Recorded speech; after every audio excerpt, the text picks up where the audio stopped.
അല്ലാഹു സുബ്ഹാനഹു വ തആല മാത്രമാണ് ആരാധിക്കപ്പെടാൻ അർഹതയുള്ളത്.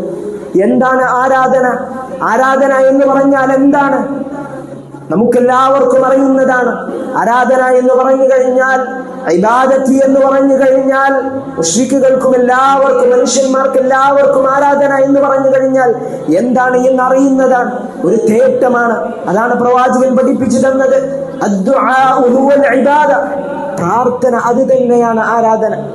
പ്രാർത്ഥന തന്നെയാണ് ആരാധന. എന്താണ് പ്രാർത്ഥനയുടെ പ്രത്യേകത? പ്രാർത്ഥനയില്ലാത്തൊരാരാധനയും ഉണ്ടാവുകയില്ല. പ്രാർത്ഥന എന്ന് പറഞ്ഞു കഴിഞ്ഞാൽ ഒരു തേട്ടമാണ്, അവന്റെ മനസ്സിന്റെ ഉള്ളിൽ നിന്ന് വരുന്ന ഒരു തേട്ടമാണ്.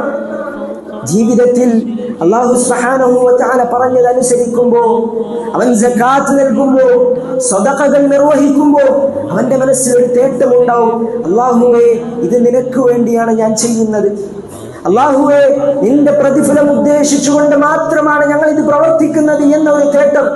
അതാണ് ഇബാദത്ത് എന്ന് പറയുന്നത്, അതാണ് ആരാധന എന്ന് പറയുന്നത്. അവന്റെ സദഖയിൽ ദുആഉണ്ട്, പ്രാർത്ഥനയുണ്ട്, ആ തേട്ടമുണ്ട്. അങ്ങനെ തേട്ടമുള്ള എല്ലാം ആരാധനയാണ്. അതൊന്നും അല്ലാഹു സുബ്ഹാനഹു വ തആലക്കുള്ള, അല്ലാഹു സുബ്ഹാനഹു വ തആല അല്ലാത്ത മറ്റൊരാൾക്കും വകവെച്ചു കൊടുക്കുവാൻ പാടില്ല.